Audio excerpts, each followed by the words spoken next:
What is up, gorgeous soul? We're diving into a very juicy conversation all about this potent experience where I am declaring that I am breaking up with the coaching industry. Now, before I dive into this, hi everyone. It's so good to have you here. If you're jumping on live, say hello in the comments. I want to make something very clear. This is not going to be a live where I'm going to be bashing the industry. And I also want to make it very clear that my declaration of I am breaking up with the coaching industry does not mean that I'm breaking up with being a coach.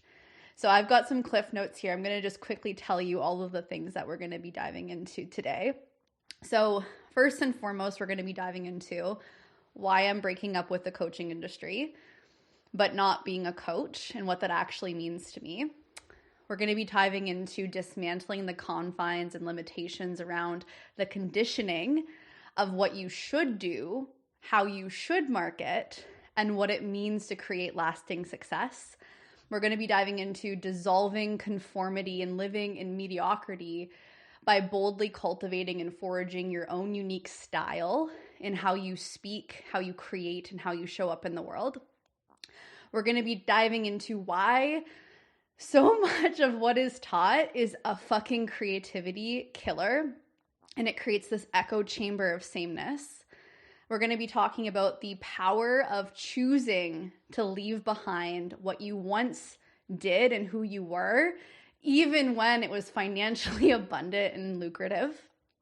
And we're going to be talking about liberating your expression and choosing integrity over popularity. So I want to just start off by sharing what has been so alive for me for the past 5 months. Around September, October of last year, I felt this deepening of my truth.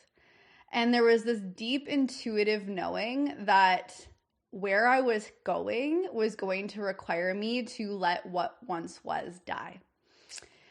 And I didn't really quite know what this meant fully. I knew that there was this awakening of what I was going to be doing in the world on a larger scale.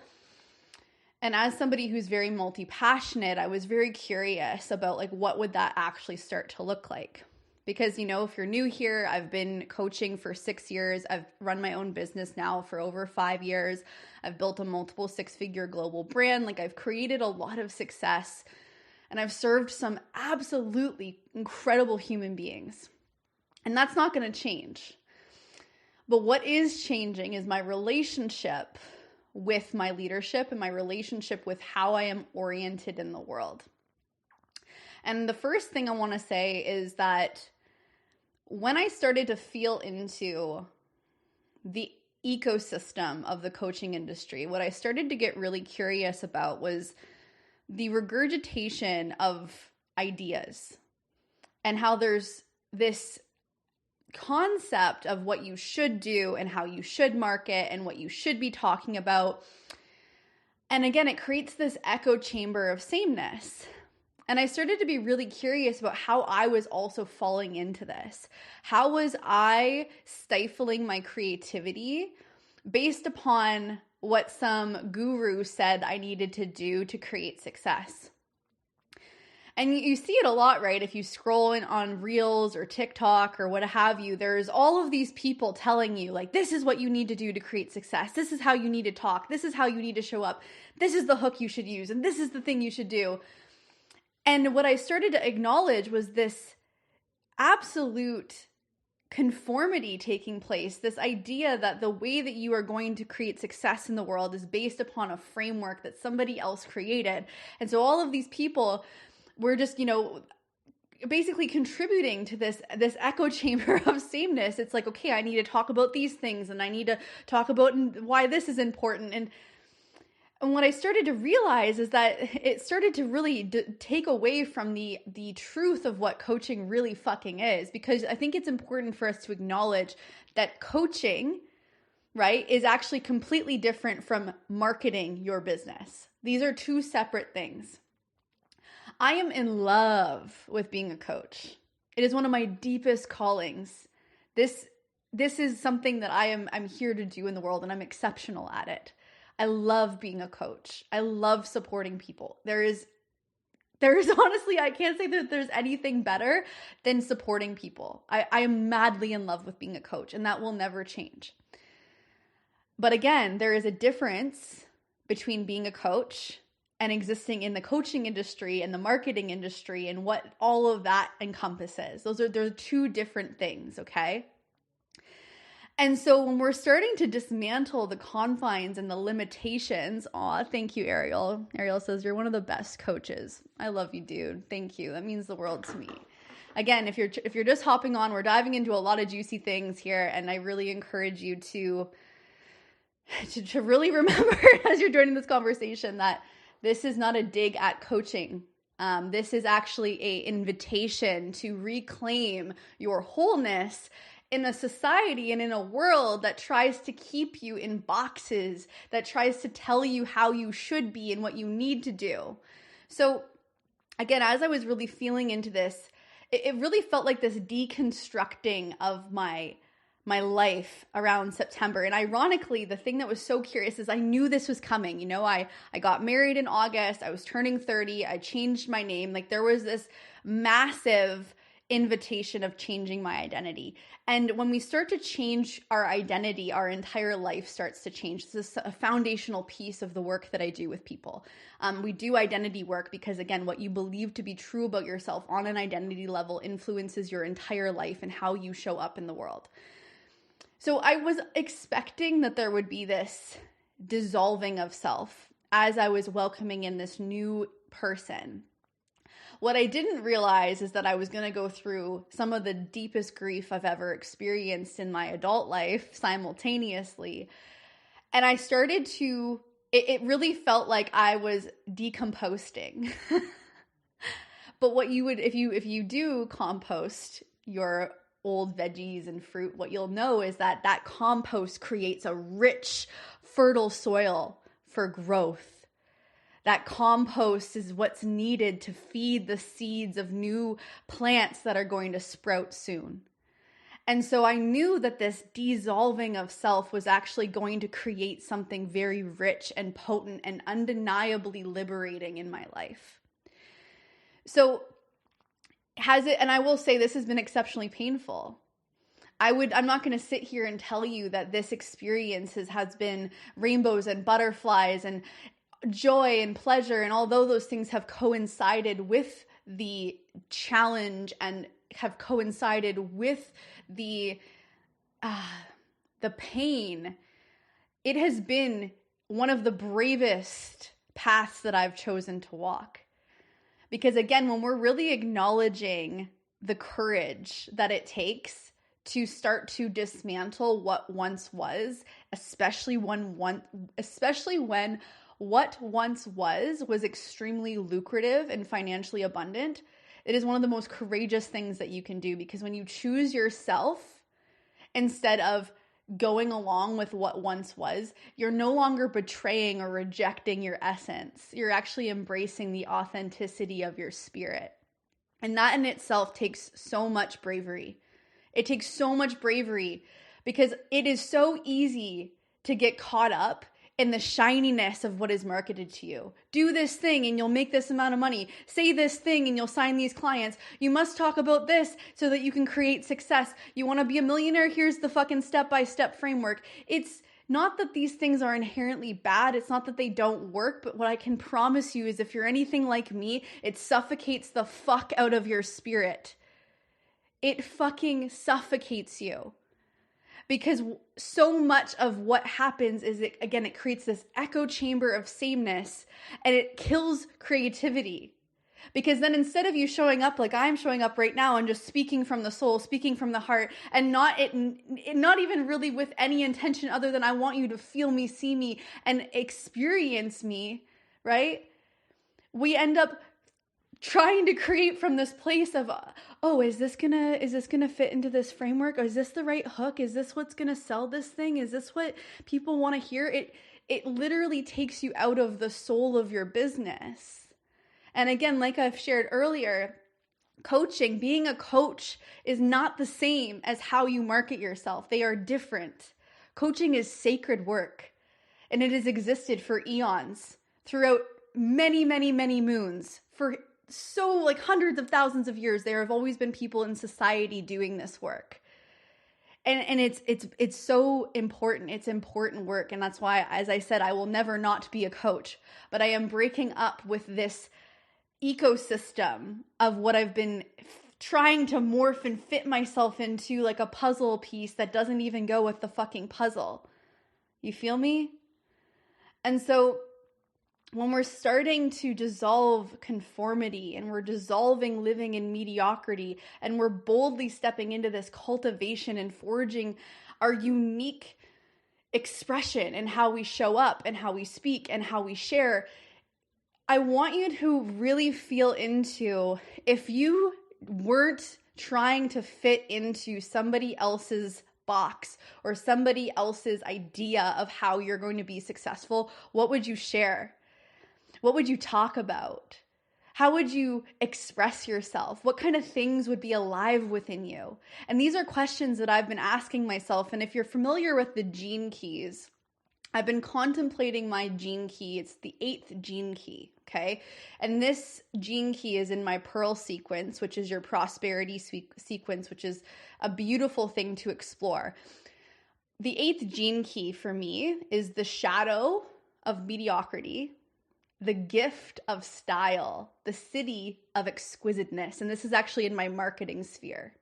And so as I started to contemplate this gene key, it was like every fucking cell in my body was like, wow, what a permission slip. Because this gene key is about being a rebel with a cause, somebody who doesn't fit into the confines of society, who is here to awaken, shaken, and alive, create this aliveness in the world. And so I was really trying to feel into, like, what is fucking going on here for me? Like, why am I feeling this feeling of contracting into myself when I have so much to share? I'm so amazing at what I do. What is going on here? And this is why it's so important to have a self-awareness practice where you're willing to ask the hard questions. You're willing to look in the mirror. You're willing to go, I wonder what is true for me right now. And that takes a lot of fucking courage because your ego doesn't like that shit, right? And what I realized is, like, what I have outgrown the coaching industry. And I was having this really powerful conversation with my coach, Africa Brooke. You may be familiar with her work. She's an incredible person. If you don't know who she is, go look her up. She's amazing. And I realized that the mission I have and the vision that I have is so beyond, like, here's how to sign clients and, like, here's how to do this thing. This is how you create this fucking video. I don't know, like, just like, and I'm not trying to shit on anybody. Like, if that's what you do, like, amazing. Like, I'm not trying to shit on anybody, but I'm just trying to be as super honest as I can be in this. Like, I am here to share ideas and things that make you think. And I want to exist outside of these fucking like illusions of what you need to do to be successful. Like, I've outgrown it. I've outgrown it, and I outgrew it so long ago. And I was afraid to let the fullness of myself be expressed because, again, it's like, well, I created so much success doing it this way. So what does it mean when I don't do it that way? And I want to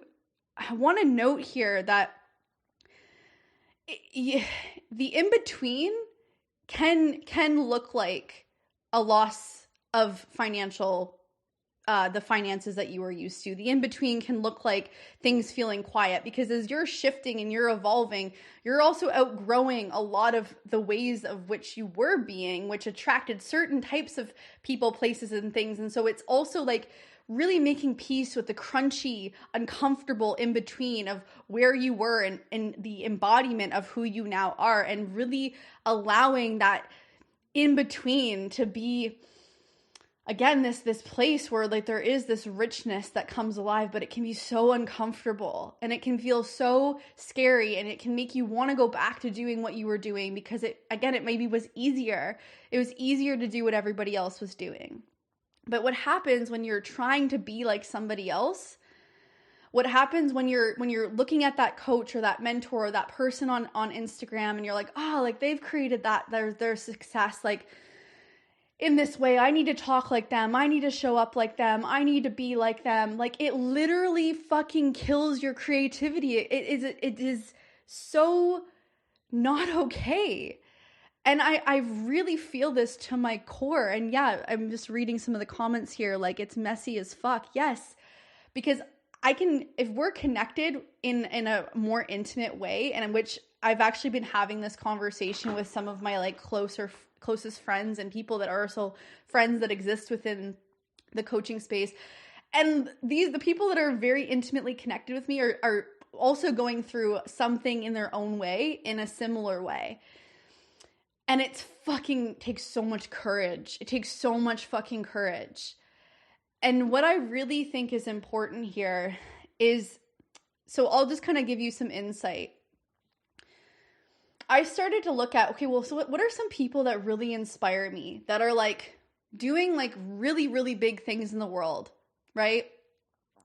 And I'm talking about when I started, so first and foremost, I came to this like unapologetic knowing that I'm here to be famous for my work. And I have like literally no shame about that. Like it's written in the fucking stars. It's part of my path. There's so much evidence to show that this is part of my path. Okay. And so I started to look at, okay, so who are some people that I'm really inspired by that are famous for their work? And I started to look at these people and go, these people aren't like really identified as like being in the coaching industry. Like they're artists, they're people who are creatively expressed. They've got podcasts, they speak on stages, they have programs. Yes, they do teach things. Yes. But people come to them for their art being the way they speak, what they write about, their ideas, the way they communicate. And then people hire them for their work because they're like, wow, this person's super fucking rad. This person has ideas that are exceptionally mind-provoking. This person sparks something that's within me. They've created a legacy. They're creating big impact. Yeah, I want to hire them as my mentor.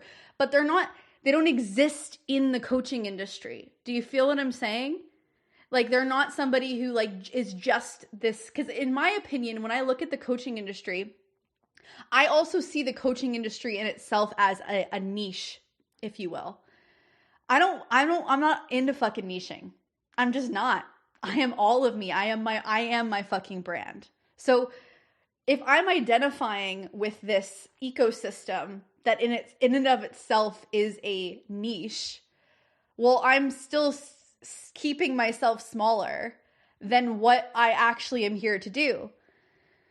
Yeah, so just reading this, I always think about this, how tunnel vision it is. Yeah, absolutely. And here's the kicker. Okay. I always knew that this was going to happen. But what was happening is I was outsourcing my claiming of this until a future timeline when I was already there. Like, what? I was outsourcing it being a thing until I was already there. Well, the only way you get there is by embodying it now. It's never going to come if you're waiting. So these people that I aspire to experience, or maybe a better way of putting it is the people that are holding a legacy and a vision that creates something within me that feels very true. They just are it. They are themselves. They are their brand. And then again, they write books, they'll do podcasting, they'll have programs, they'll have, nonprofits, they'll do all these things. They write books, but they're not sharing about one topic, or they're not like, I'm in the coaching industry, so these are things I do. They're like, I am all of me. People come for my art and then they stay for my work because they think I'm fucking awesome. Right? And so this was just such a like mind-blowing experience that I had. And this was like unraveling on a deeper level over the past week. And it's just been integrating deeper and deeper and deeper. And I won't lie, there was a big fear of like, well, are people going to come with me? Are people gonna, are they gonna get it? What happens when I claim this? And these were real questions I was asking myself, because I was like, well, I don't know what the path looks like, really. I'm just saying yes, like God, the universe, whatever word resonates with you, is just like, do you trust me? Because there's all of these things that I'm giving to you, I'm showing you, like, do you trust me enough to say yes? And I was like, yeah. Yeah, I do. Because what I realized was that the intensity of emotion that I was feeling by not saying yes was diminishing my life force.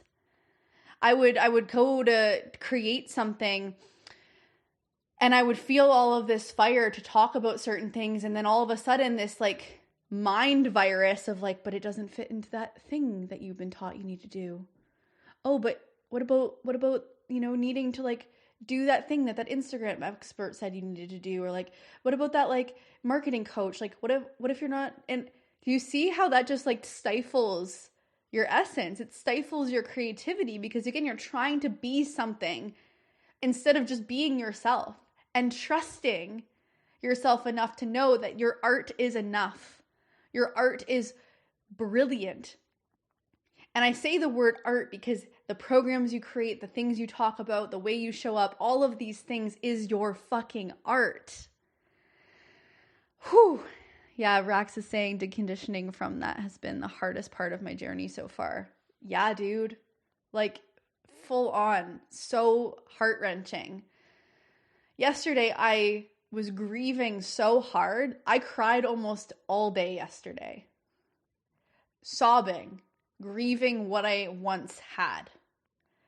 Because where I'm going isn't it. That's not what it was. Whew. And there's so much grief in that. There's grief in being like, oh, what got me here isn't getting me to where I'm going next. And the fucking courage it takes to claim that and to hold that and to be in relationship with that is so intense. And so again, when we're choosing to leave behind what once was, even when it was financially lucrative and abundant, to choose something that is in integrity with what we're here to do, God, I fucking praise you if you're on that path, because I'm walking it with you, and it is, it is so liberating and beautiful and exciting, and it's fucking terrifying. But I wonder too, if there's this invitation and this acknowledgement, right? Like we're here together, you're listening to me, there's other people here resonating. Like, I wonder what is possible if we all just fucking did it. Because who are we, whose permission are we waiting for? Like, who? Like, seriously, I feel like it's on some level we've outsourced our power to that one mentor that we look up to, or that one person over there. Like, who the fuck are we waiting for to give us permission to just be it now, to just be here now and be the fullness of who we are? Like, for me, I've been looking at, you know, again, when I go back to this gene key that is in my prosperity, my pearl sequence, which is my like prosperity, and in my marketing sphere, which again is the 8th gene key, the gift that I'm here to embody is style. And style in the gene keys setting is different than what society deems as style. And it's really about this intrinsic nature, this aspect of how you move people, how you are in the world. And it has nothing to do with what anybody else is doing. Like, the whole embodiment of it is like you're a rebel with a cause, and people will either fear you or they're going to be in awe of you. And I wonder, like, can you hold that when you claim the fullness of who you fucking are, that there are both going to be people that fear you and are or both are in awe of you. And when I started to hold the truth that I've been told before, Rachel, you really triggered me, or I'm intimidated by you. And I recognized that unconsciously that had seeped into my body and had made me fear my full expression, my passion. And I'm fucking not hiding that anymore. I'm just done with it. Like, the people that I have worked with, that I have impacted, that are like soulmate humans, like, they didn't hire me for my smallness. They hired me because of the fire that I hold, the way that I facilitate the things that come alive in relationship with me. And so I'm wondering for you, like, what parts of yourself are longing to be seen? And are you willing to be brave enough and bold enough to claim them? And to ask the question, like, am I willing to betray myself and reject myself in the pursuit of appeasing people and trying to fit into some fucking ecosystem that is the coaching industry or the marketing industry or whatever the fuck, as a means to, like, be accepted, when you could just be who you are now and embrace who you fucking are and live fully and bravely and boldly. And to know that, like, in claiming that you are going to live in integrity and inevitably be more prosperous and financially liberated than ever before as a result. Because I genuinely think that for so many people, why they stay in what they know is because it feels safe. But that safety is a fucking illusion. Like, who are you really safe if you don't actually feel secure within who you are? That's an illusion. And so I really feel this awakening happening. And again, being in this state of I am breaking up with the coaching industry, again, has nothing to do with being a coach. And I want to reiterate, I fucking love being a coach. I love it. It's part of my mission on this planet. But it's not the only thing that I am, and it's not the only thing that I do. I'm a speaker. I'm a writer. I'm a facilitator. Soon I'm going to be facilitating breathwork ceremonies globally. I'm a fucking consultant. I do a wide variety of things. Soon I'm going to be an author. Like, I want to just encourage you to be multifaceted and embrace your multi-passionate essence. And to really start to ask the question, like, am I being fully in integrity with who I know I'm here to be right now? And I want you to just start to really feel into, like, this concept of this echo chamber of sameness. And I know that you've seen it. There's this regurgitation of ideas, this regurgitation of topics, because people are under this illusion that that's what's going to help them be successful. And don't get me wrong, to a certain degree it works, absolutely. It's easy enough to do those things because there's evidence that it works. But I'm like, okay, but it may work, but does it feel true? Does it feel authentic? Does it feel like it comes from the core of your fucking soul and your center? And I wonder what's possible in this new paradigm, this new way of being, where you aren't trying to fit into somebody else's shoes. Elle says, I love that you're talking about this because I've been feeling such pushback against the formula that keeps being shoved at me when it isn't congruent for me. You're such a role model of embodiment always. Thank you, Elle. And I feel you, dude. I fucking feel you.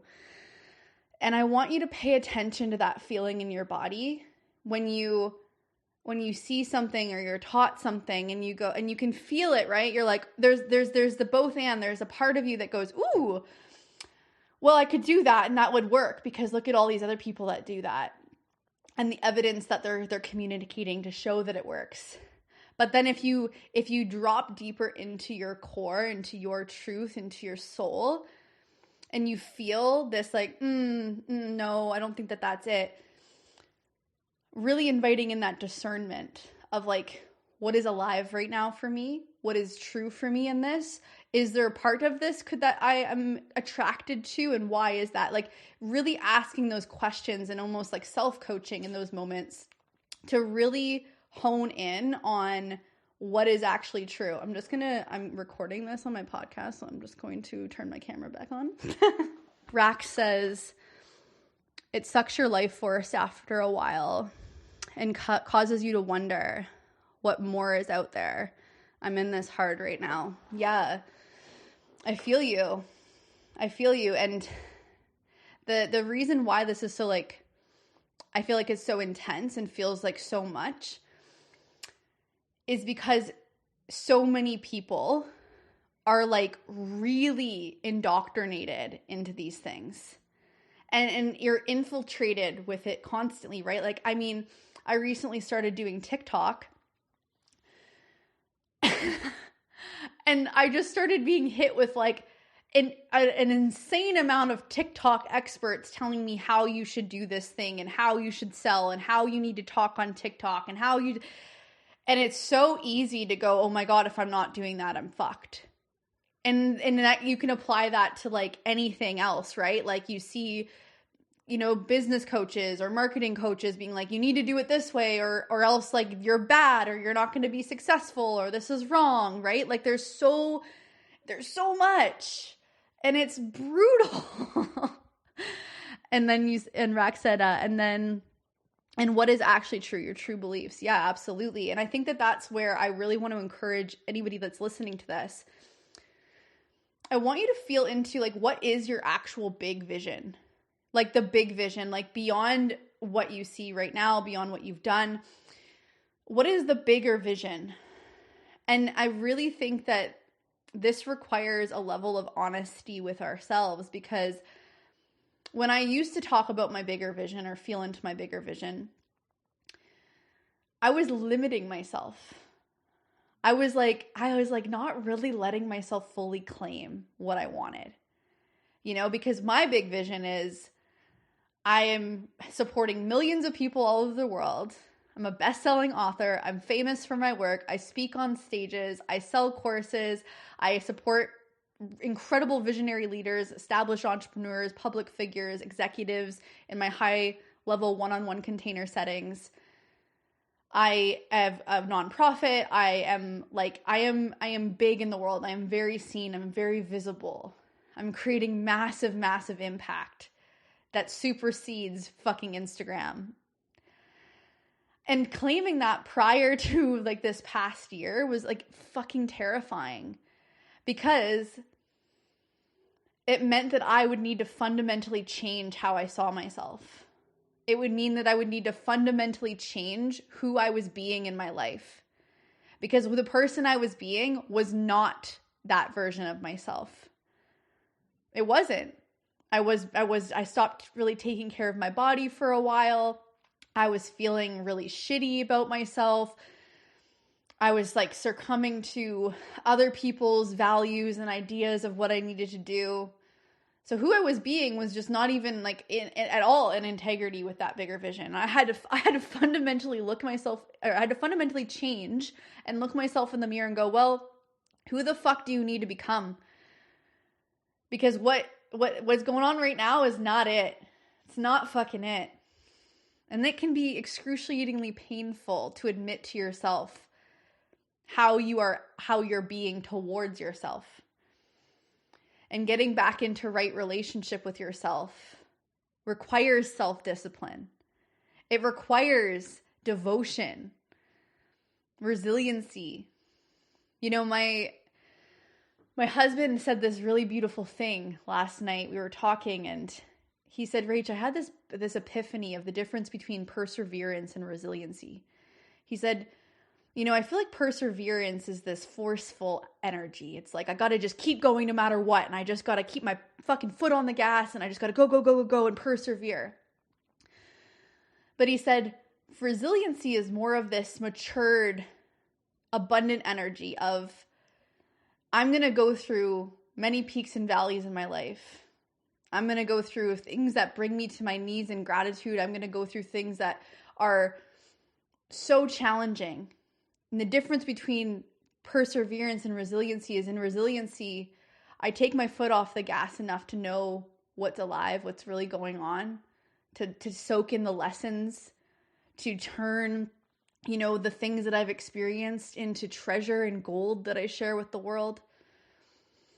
And so resiliency is this more matured energy Whereas perseverance feels like this, like, I just gotta keep my pedal to the metal and just fucking go no matter what. And I thought that was so beautiful that he shared this perspective. Because when we start to choose our big vision and we choose ourselves, a lot of shit needs to die. And death in any form is typically, I should say, maybe not always for everyone, but for most people, coincides with grief. And holding yourself in the grief is a lot. And I think that so much of the work that I do is creating spaces for people to feel deeply, because a lot of people, most people in the world don't know how to feel. They at least don't know how to be with the intense sensations of what it feels like to be in their body, to experience the wide range of experiences that they have. Like, really choosing that new version of your life requires you to let go and let the old die. And so for me, especially this past little bit, it's been this like, okay, I'm going to let it die. And I did a ceremony in the forest, and I just was like, I'm really letting this go. And it feels so freeing. And I'm like so excited to see what comes from this, because like it really feels like I'm finally choosing myself, and I'm finally choosing to see myself. And I think that that's something that you get to look forward to, is that although when you start to choose your integrity over popularity, although it is confronting and hard, it feels so alive. And some of your best work, your best art will come from that place.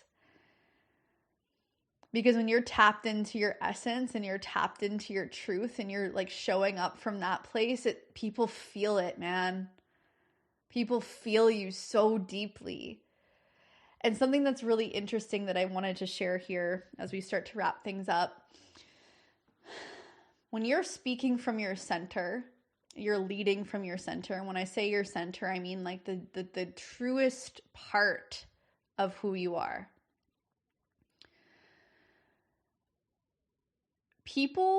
What people receive from you supersedes the mind, and it supersedes the specific words you say.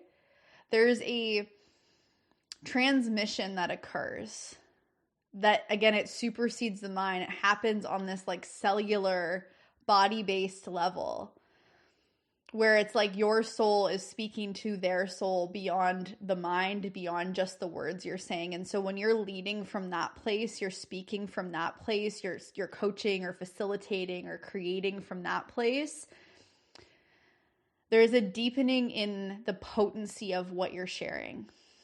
And you could share something that maybe on the surface seems basic, but because it's coming from your center, it's just like so fucking potent. And people feel that. I want you to really feel this. People can feel what you're carrying, and that is your magnetism.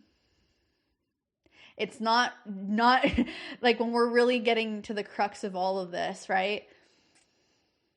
If you're following trends and you're trying to fit yourself into a box and you're trying to be like everybody else, and you want somebody to give you all the answers and you want somebody to give you the step-by-step path to success and this, that, and the other thing, and then you just do that, right? It's not authentic. It's not true. It's not an integrity. And you might create some success from that place, but it won't be sustainable. Because at one point or another, you'll look in the mirror and you won't recognize yourself. And so what's more powerful, what's more potent is finding the treasure that exists within you, that exists within your expression, leading from your center, speaking about what's true to you authentically as if you're talking to your best fucking friend that sees you so deeply, and showing up from a place of service, showing up from a place of impact with your big vision, your legacy at the forefront of everything that you do. And giving yourself the permission to experiment, to fail, to try again, to get back up. I mean, if you're walking the path of entrepreneurship, if you're a visionary leader, you're somebody who's genuinely here to create something massive in the world, there is no plan B. There is no, oh, I'm just going to see if this happens. No, there's a level of fucking devotion. Rax is asking, what if your big vision is super muddled? So what I'm assuming what you mean by this is that when you look into the future, you're not really sure about what that looks like for you? I just want to see what you say real quick. Like it feels like there's something big, but it feels like there's something big and you know there is. Okay. So basically what you're saying is, what if I'm feeling into my big vision and it's not super clear, but I know there's something big there. This is actually exciting. Let yourself play in the mystery of life. So you may not know because I think what can happen is when we're talking about big vision, it's like, oh, I need to know the exact steps, what exactly it's going to look like. And I actually invite you deeper into like the mystery of what could be alive and letting yourself play in that mystery. Rack says, but everything pales in comparison, like all things I have done and have taught and have been, right? So it sounds like there is an awakening, like a bigger awakening of like who you are truly here to be, right? And what can happen sometimes is when you are in this gestation period, right? Think about, well, this is perfect, Rax. You're pregnant right now, right? With sweet little baby twins. This is so exciting. This is like a wonderful example. When you're pregnant and you have these beautiful babies growing inside of you, you don't know exactly what the babies are going to look like yet. You don't know exactly what their personalities are going to be like yet. But you can feel that there's this beautiful life growing in you. And there's this nurturing. Okay, I'm going to feed myself. I'm going to drink water. I'm going to move my body. I'm going to surround myself with beautiful things, beautiful people. And I'm going to just let this growth, this beautiful life inside me grow with so much nourishment. And in that's the same with your big vision. It's like, I don't know exactly what it's going to look like yet. I don't know exactly what the textures will be. I don't know exactly what will be the specifics of it. But I know that it's going to be so beautiful. And so what I get to do right now is I get to take care of myself. I get to follow the pulse and the mystery of life. I get to surround myself with things that are beautiful, people, places, and things. And I get to touch in with myself every day and ask my beautiful body and my mind and my spirit, what do you need from me today? Life, where can I go today? What wants to be created through me? And it's operating in this moment-to-moment present experience, knowing that the full vision, the full bigness of what you're here to do will unfold divinely every moment of every day. And so it's actually so okay to not know the clear picture. What matters the most is that in this moment, you're choosing your truth. In this very moment, you're choosing your integrity. In this very moment, you're nourishing your beautiful body, your beautiful mind, your soul, and you're following that mystery of life. And if it feels kind of unclear, it's like, well, how can I be in relationship with this mysterious vision unfolding? And letting yourself just ask those fundamental questions, like, what desires to be created through me today? How can I take care of myself today? How can I serve people today? Like, I think that can be such a beautiful question. Like, how can I serve people today?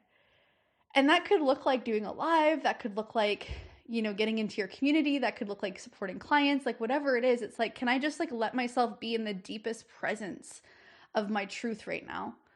And then to say no to anything that isn't that.